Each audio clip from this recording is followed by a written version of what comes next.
Assalamualaikum warahmatullahi wabarakatuh. Hello all, we are from Group 2, A Class Major Public Health of Siliwangi University. We will explain about health poster. The title of health poster is Maternal and Child Health. Let's get started. Enjoy the video!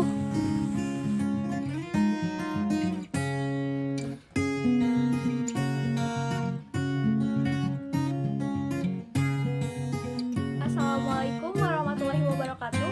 Hello all, my name is Tahani Nisrina Nadhifah from A Class Major Public Health of Siliwangi. Hello everyone, I'm Khumairoh from Class A Public Health Study Program 2020. I will explain about cases related to maternal and child health. Assalamualaikum warahmatullahi wabarakatuh. Hi, let me introduce myself. I'm Alisa Siti Hanifah. I'm from Class A Public Health Major, Siliwangi University.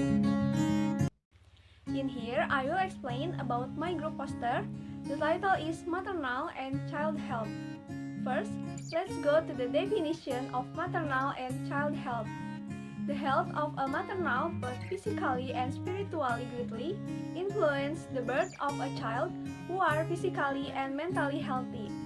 A child who is born healthy is an important asset for his nation, because children determine the fate of the nation in the future. Pregnant women must have their pregnancy checked at least 3 times by health personnel. In addition, pregnant women must also eat balanced nutrition food so that the babies they are carrying get good nutrition. Pregnancy that is at risk should always be aware of and recognize the danger signs in pregnancy. Families must have been always vigilant to look after pregnant women. Babies and toddlers are required to get exclusive breastfeeding at the age of 0 until 6 months. Newborn must have their health checked immediately so that they can be recognized if they have a disease or disorders. Mothers can immediately participate in family planning, and every month the baby development is monitored at the posyandu, given complete basic of immunization. When growing into toddlers, prevent them from being exposed to infection disease such as early, diarrhea, and flu.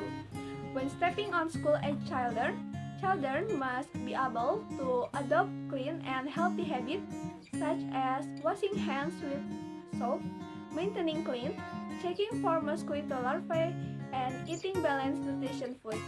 Children should always be aware of the dangers of anemia and smoking. Always check children's health such as teeth, eyes, and ears, so that children can focus on learning at their age. So, what the target of this maternal and child health? The target of health workers is to improve the health status of maternal and children. The maternal mortality rate in Indonesia in 2015 has a high number of 305 pregnant women giving birth and postpartum mothers. Maternal mortality can be reduced by improving the quality of health service for mothers. Health service that can be done include weighing and height, measuring blood pressure, and measuring the peak height of the uterus. In addition, mothers also need psychological support from their families, health workers, and the government. Meanwhile, in child health, the neonatal mortality rate, infant mortality rate, and under 5 mortality rate decreased from 1991 to 2017 in Indonesia. All of this can be successful because several health activities for children have been successfully implemented in various child health sectors. First, neonatal health service or newborn less than a month old, such as weighing babies. Second, immunization. Immunization has a wide range of age, including basic immunization for infants, advanced immunization for under 5 children, and immunization for school children. Third, health service for school-age children. The service can be in the form of guidance to school health units. Maybe that's all for me. Thank you all. Now let's move to the next topic of maternal and child health with my friend. The high rate of maternal and infant mortality rate in Indonesia. Indonesia is one of the 10 countries with the highest number of maternal and neonatal or newborn deaths in the world. The maternal mortality rate in Indonesia is still around 305 per 100,000 live births. This figure is far behind compared to other ASEAN countries, which range from 40 to 60 per 100,000 live births. The triggers for high rates of maternal and newborn mortality in Indonesia are the quality of health service, the health referral system, the implementation of the national health insurance, and related to local government policies. Apart from these factors, there are also cultural factors where gender inequality is still a problem when women want to give birth.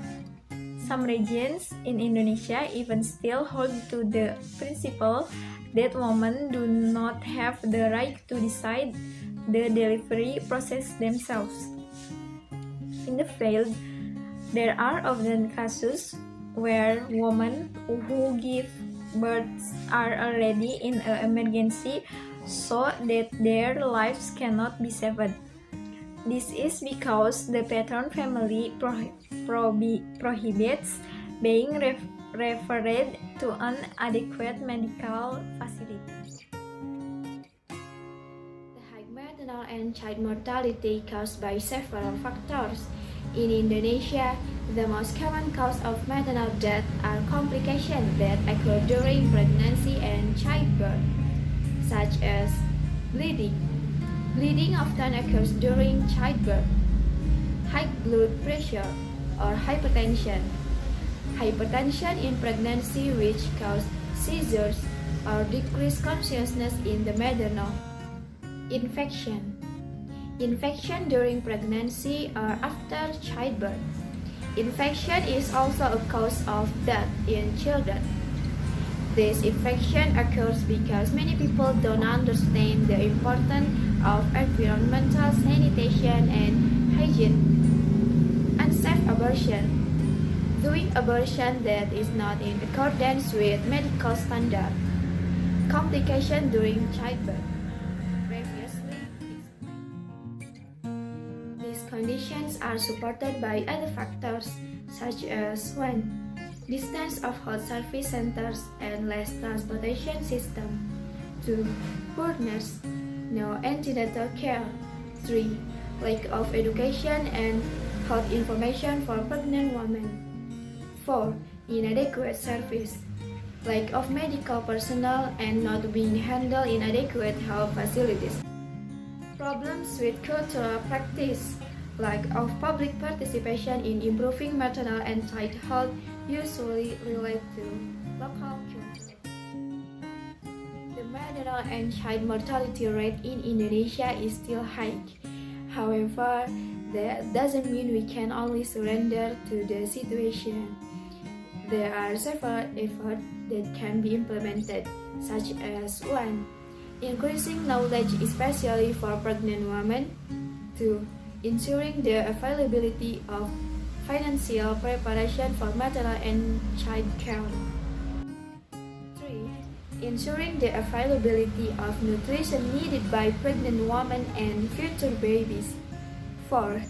Strengthening transportation infrastructure, logistics, and access to health service by government. 5. Improving the quality of pregnancy, birth, and post-birth service. Maybe that's all from us. Thank you for watching this video. I hope it contains a good information for you about maternal and child health. See you all!